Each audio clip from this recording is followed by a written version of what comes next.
Welcome to Talk About Topeka. I'm Chris Schultz. On tonight's episode, we're going ghost hunting with Cathy Ramirez, the owner of Ghost Tours of Kansas. Luckily, we'll have Ken Corbet stop by from Ravenwood Lodge, and he brought plenty of shotguns.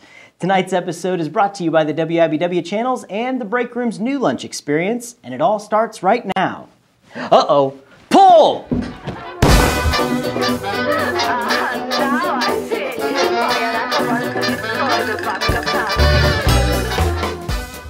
We are well into the dog days of summer, the time when people most often pull up their roots and move to a new area. We still hear people speak longingly of Lawrence, Kansas City, or more distant horizons, which brings us to our Topeka Top 10. This one is dedicated to the recent graduates watching us right now. With the help of our friends from the So You Think You're Funny comedy showcase at the Break Room on the first Friday of every month, we've come up with a top 10 reasons to stay in Topeka. Number 10, Washburn University is an amazing school. Woo! Class of 2006. Number 9, real estate and rent are super affordable. A mid-level apartment in New York City is roughly $200,000 a month. Number 8, there might be truth to the rumor that if you go past Pauline, you fall off the edge of the world. Do we really want to test that? Number 7, no matter how far you go, tornadoes will blow you back here anyways. Number 6, who needs the West Coast when you have quality entertainment like this? Number 5, probation. Just be glad they didn't give you an ankle bracelet. Yeah. Number 4, you won't have time to move anywhere when you realize how long it will take you to get your tags from the treasurer's office. Number 3, Bobo's Drive-In. Can you really live without their greasy goodness? Come on now. Number 2, you're buried here, in which case you may have already met Cathy Ramirez of Ghost Tours of Kansas. We'll talk with her in a bit. And number 1, wherever else you go, I probably won't be there talking about your city like I do here every Tuesday night at 9:30 on my TV. Now that we've convinced you to stay in Topeka, our Topeka Tycoon segment is up next. You had a plenty money, money, to get me some money, money, had a money, money, to get me some money. So we're here in the studio. I'm with Ken Corbet. He's the owner of Ravenwood Lodge. Ken, thanks for joining us. It's great to come downtown. I really appreciate you being here. So Ravenwood Lodge, we hear all about it. A lot of people haven't been out there before. Tell us a little bit about what Ravenwood is. Well, Ravenwood Lodge, we do everything from bed and breakfast. We have meeting rooms. We do a ton of fundraisers for organizations. We shoot a lot of clay targets. We do hunts. Oh, wow. And we try to keep it as diversified as we possibly can, but there's always a lot happening, it seems like. So when people go out to Ravenwood, what do they expect to see? Well, it's a good question. The guys that come out to shoot clays, that's kind of what they see. Mm-hmm. The guys that come out to hunt, that's what they see. Well, you get a corporate group come out for a day at the lodge and a lunch. That's what they're seeing. That's what they're seeing. So our ideal situation is when you get a corporate group, you know, they'll just maybe glance at a picture or see something, maybe plan a corporate sporting clay or a hunt or whatever, and usually it seems like that most of our hunting and our business like that, we usually draw people from 20, 25 states a year. They wow. Kansas is a bargain. We're off I-70. We're an easy get to, but it's nice seeing people that come from all over the country and how much they appreciate Kansas. So you do a lot of the corporate retreats for folks. Right. So what does that entail for them? I mean, if they're coming in, they're going to have meetings, and then they'll maybe go out and shoot some clays. Yeah, it varies a little bit, but some just come for stay at the bed and breakfast and have a meal, have a meeting and whatever. Yeah. Some people come and they'll say, "Hey, we'd like to shoot some clays after a meeting." Yeah. And we do that. So every group's got their own thing, and they're all a little different, but it's always kind of fun to see what they like to do. And how long has Ravenwood Lodge been in business? We're in our 27th year. 27 years, huh? Wow. And in Topeka times, that's like a long time. It's like dog years. For dog years.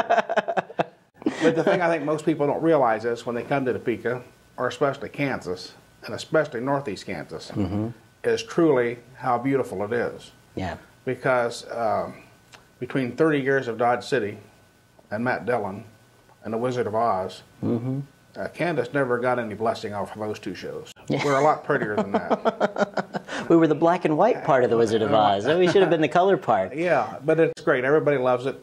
And there's tons to do. Yeah, there really is. There really is. And so how long have you been around Topeka? I've lived in southwest Shawnee County all my life. I went to Auburn for school, and then went to Washburn a little bit. And sure. We've kind of been there. And my wife's in that area. We raised our family there. And in fact, one of the facilities that we have over by Dover, my mom's family came from Ireland in the 1860s. Oh, wow. And we refixed the house back up, and so it's kind of got a lot of memories. So we've been here for a long time. And what got you into the idea that Ravenwood Lodge needed to exist? Well, I love to hunt. I love to fish. And back when I was younger, you drive to western Kansas or somewhere to go pheasant hunting. And after you've driven 1,000 miles, you're wore out, and you'd say to yourself, my God, there's got to be something better than this.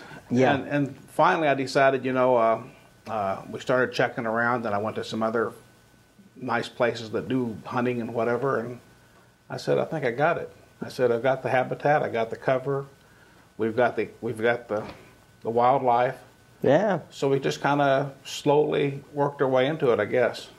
And to be a testament to say that you get people from so many states every year coming to this area, I think that that's a true sign of the success of that idea. It kind of sounds like it was one of those build it and they will come ideas, and they've been coming, right? Well, it was. We were one of the first sporting clay courses in Kansas. We kind of hit that about right. You know what? It was kind of a new game in town or in the country. Yeah. And things have changed a lot. Most people don't realize that Kansas is about 97% privately owned, whereas some of your other states, there's thousands and thousands of acres of public ground. That's true. You don't think about that. So if you're coming to Kansas, you either have to know somebody or get permission, but otherwise we get a lot of people coming here. Yeah, that's really interesting. Yeah. You guys definitely have become such a draw over that many years. Well, it's just like this. Most people don't realize that Kansas has some of the best deer. We have great pheasant. And if you live in Topeka, you're surrounded by lots of great places to fish. Yeah. I mean, I tell everybody, if you live in Topeka, Kansas, you're within an hour from some of the greatest outdoor activities you can get. That's right. That's right. We're all going to come out to Ravenwood and check it out and see what's going on out there. So you have things going on all the time out there then? Right. Usually we do the sunflower games. That's in July. We do a couple of good benefits for the Shriners and Special Olympics, Boy Scouts, Most Pure Heart. I mean, it's turned out a good way. If you're a club or organization or a baseball team and you want to raise some money for uniforms or a special project. Yeah. People are beginning to know that Ravenwood's there for them. Well, you break clay targets, and I always say this, people with shotguns seem to have big hearts because they always seem to open their wallets and come out and raise money for good causes. That's good. Well, you hear about Ravenwood Lodge all over the place, especially doing things for the community.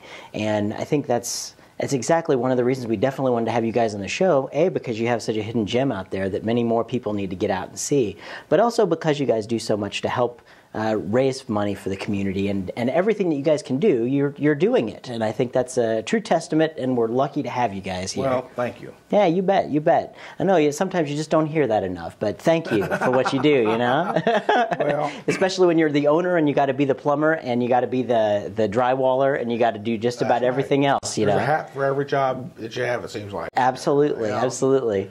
Well, Ken, I really do appreciate you coming and talking with our audience here and letting them know what Ravenwood Lodge is, but I can't let you go until we do our notorious lightning round, of course, which is where I ask you a bunch of silly questions and you give me some silly answers, and we have 60 seconds to do so. Silly answer cards? Well, we'll see where those come from, right? That's right. All right. Well, let's put 60 seconds on the clock and go. What's your favorite tourist attraction in Topeka? I'd say the Capitol. Very good. What's your favorite color? Probably tartan plaid. All right. And cats or dogs? Definitely dogs. All right, all right. Nothing against you cat owners out there, but you never hear, if someone's injured, a cat laying down beside its owner until help comes. Got a point here. Got a point here. I'm kind of a dog guy myself. I don't know. Let's see. What's your favorite musical group? Oh, right now we're kind of doing a lot with the Northeast Kansas Territorial Bagpipers. All right. And that's kind of a neat group. They do a lot of stuff for the area, and I don't know whether you like them or not, but bagpipes are kind of cool, I think. I haven't heard of that group, but I'm going to definitely check them out. So, yep, you got to have them here. Let's see. What's your favorite kind of food? I think I'm kind of a steak lover. Oh, yeah, guy after my own heart right here. That's right. Well, let's see, and our time's up, but I do have one more question. What's your favorite television show to watch Tuesday nights at 9:30 on MyTV? I would say this one right here, Talk About Topeka. All right. Hey, Ken, thank you so much for coming out. When you have things going on down at Ravenwood, just let us know and we'll have you on the show. Thank you. Thank you.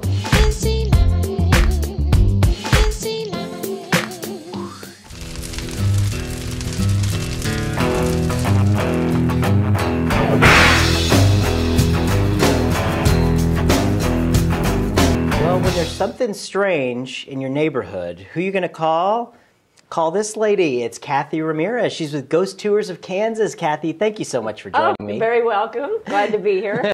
So, Ghost Tours of Kansas, how long have you guys been in business? I am going on 8 years. Can you believe it, Chris? 8 years. That's quite some time right now. That's quite some time. Absolutely. And exactly, I know I've been on the Ghost Tours before, yes. But a lot of people haven't. So, tell what Ghost Tours is. Well, basically, you load people up on a bus and you take them around to the haunted locations. And I have 3 tours in Topeka, so who would have thought it would have been that haunted? Wow. But there's about 10 to 12 stops. We share ghost stories and the history, and we actually let people out in several locations so that they can kind of have their own hands-on experience, and some of them do. That's really We don't cool. guarantee it, but sometimes weird things happen, Chris. And Cathy, what got you into the Ghost Tours business? Well, I'm a North Topekan, and so if you're from North Topeka, everybody knows about the albino lady. Mm-hmm. And Rochester Cemetery, I went to Rochester School, and I think that's where my fascination with Halloween and ghosts began, because when you go to kindergarten, it's not ABC 1, 2, 3, it's watch out for the albino lady when you're walking to and from school. So other cities were having tours, and it's like, I know we have one ghost in Topeka, the albino lady. So the albino lady, I've been on the tour, so I know about the albino lady, but okay. For our viewers, tell our viewers about the albino lady.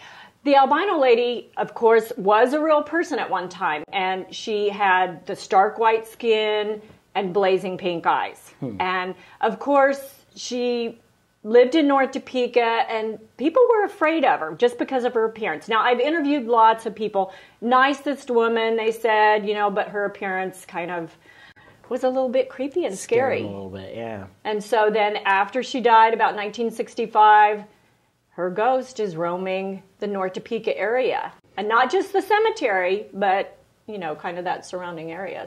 So you said you had 3 different tours that go around Topeka. What are the areas that those are in? My very first Topeka tour was the downtown Topeka tour. Mm-hmm. And thanks to you, Chris, and business owners like you, Field of Greens and Break Room were on my very first tour. That's right. And we're haunted. Yes, yeah. They're haunted. And of course, I walk through the door and there's Chris standing there, and I'm like, Chris, you got any ghosts in your building? And then he shares stories with me.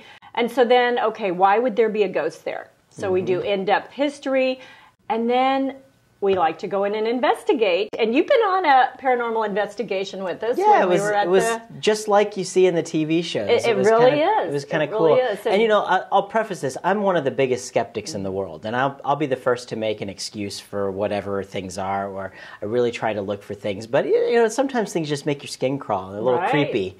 And we got some evidence from your location. And when we do Top City Thursday walking tours, I take people into the break room, and there always seems to be this anomaly over by the stage area. So, I encourage people to go in. And how do you see the anomaly?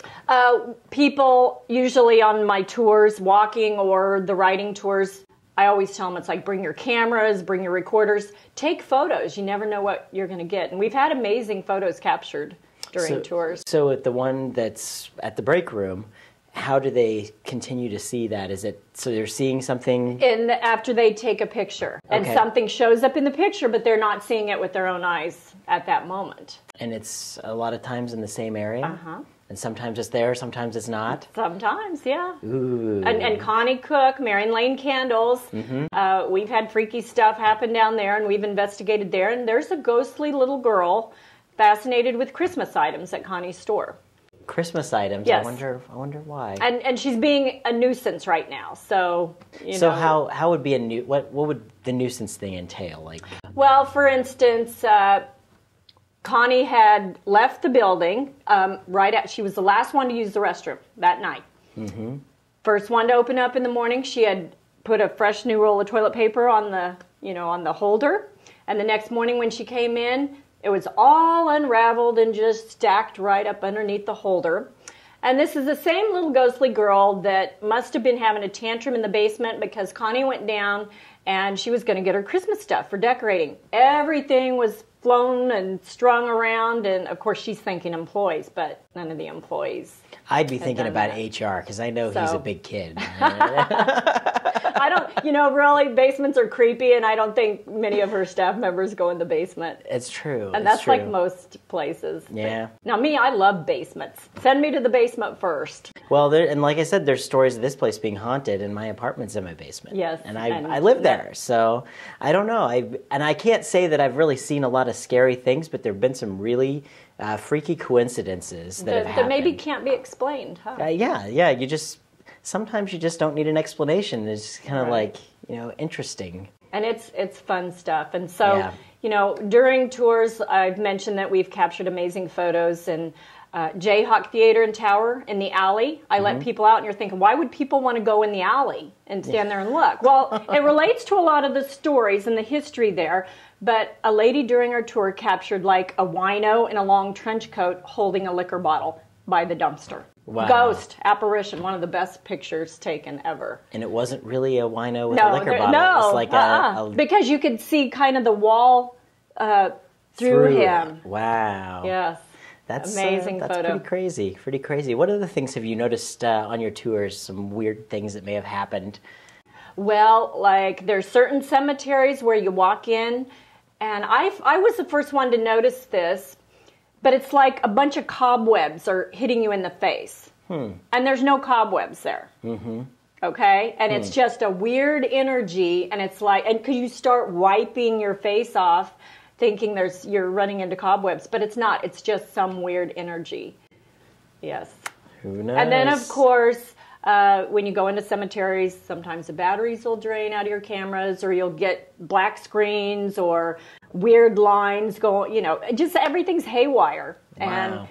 And, supposedly ghosts, spirits need energy, so they'll drain electronic things. And wow, it's freaky stuff. I don't know. And it's fun. And investigations are so much fun. The investigation that we had, or I've seen a couple of them now because we've done them here in the building, and it's been really interesting. There's been some psychics coming in. We've had they've set up infrared cameras. Like I said earlier, it was just like the actual things that you see on TV. I mean, they were all in here, and we just sat here, and they were asking questions. And I know they had one of those EMF readers, or the K10. Yeah, or something well, we like have that. K2s and EMFs, and of course, there's tons of equipment. Yeah. Tons of equipment, and new stuff coming out all the time. And a friend of mine from Catch a Ghost, he makes his own equipment, and so he'll take old historical, old antique toys, and he'll put different contraptions and EMF meters and stuff with them, so that if a ghost goes near, it'll set it off, activate it. Yeah, weird fun stuff. I know, it's so much fun. Well, how can people get involved with ghost tours if they want to take a ghost tour? Do you guys do them year round? We do ghost tours year round, and I have 11 tours in 10 cities right now. So 3 Topeka tours, but there's a lot of other cities, and I won't name them all because I always end up forgetting one. But we do other events too, paranormal conferences, and of course Psychic Fun and Feast with Joe Flowers. Yeah. Everybody knows Joe. And many paranormal birthday parties, public paranormal investigations. And so you just go to my website, www.ghosttoursofkansas.com, and you can email me. We've got a calendar up there, so you can see what's going on for that month. But all year long, it's fun stuff. It's just a whole lot of fun stuff. It's all taken for entertainment purposes. Right. I mean, that's what you guys are doing. You're telling stories and having a lot of fun doing it, and it really is exciting. I know October's definitely your busy month. The busy season. But there's all kinds of things that you guys do throughout the year that people can check out and get involved with Ghost Tours of Kansas. Yeah, Absolutely. Yeah. And we get a lot of wives who drag their husbands on the tours who are non-believers, but by the time we're done with the tour, they've learned so much history, they're just really impressed, and then I end up seeing them on more tours. So, very cool. History buffs, take a ghost tour. Absolutely. Well it's all part of our past here, That's right. so it's very interesting stuff. And Cathy, I thank you so much for coming out, but I can't let you go until we do our lightning round. Okay. Yes, All it's right, the lightning let's see round. how this goes. I'm going to put 60 seconds on the clock, and I'm going to ask you these questions. Okay, we'll see how. There we go. Go. What's your favorite kind of food? Hamburgers. All right. What was your favorite TV show when you were a kid? Little House on the Prairie. All right. Who's your favorite celebrity? Ooh, there's so many. Rock star, I like John Bon Jovi. Oh, very good. Let's see. If you were stranded on an island for 6 months and you could bring only 2 things, what would they be? Oh my gosh, roller skates, number one, and probably food. That's definitely a first Food and one. roller skates. The essentials only. All right. What's your favorite tourist attraction in Topeka? Well, probably my ghost tours and investigating. Good call. Yeah. All right. And what's your favorite color? Red, power color. All right. Obviously black, though, too. I wear a lot of black. And let's see. What is your favorite television show to watch Tuesday nights at 9:30 on my TV? Talk about Topeka. Hey, there we Yay. go. Hey, Cathy, thank you so much for coming, and we'll keep you updated when we have any ghostly things. If Of you keep course. us updated when you have Yes. ghostly things, all right? Absolutely. Thanks, Cathy.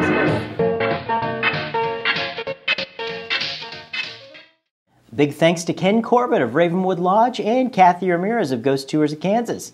This episode was sponsored by the WIBW channels and the Break Room's new lunch experience. See the new menu at breakroomdowntown.com. We're glad to have gotten so many people talking about Topeka. If you'd like to join the conversations, make your own YouTube video, less than a minute long, and send it to us on our website at talkabouttopeka.com. If it's more interesting than shooting ghosts like they were clay pigeons, we might just put it on our show. For a complete listing of events in the capital city, sign up for the Topeka newsletter on our website. Good night to all of our viewers. I'm Chris Schultz, and we're still on the air because we're not on Fox. Remember, keep talking about Topeka.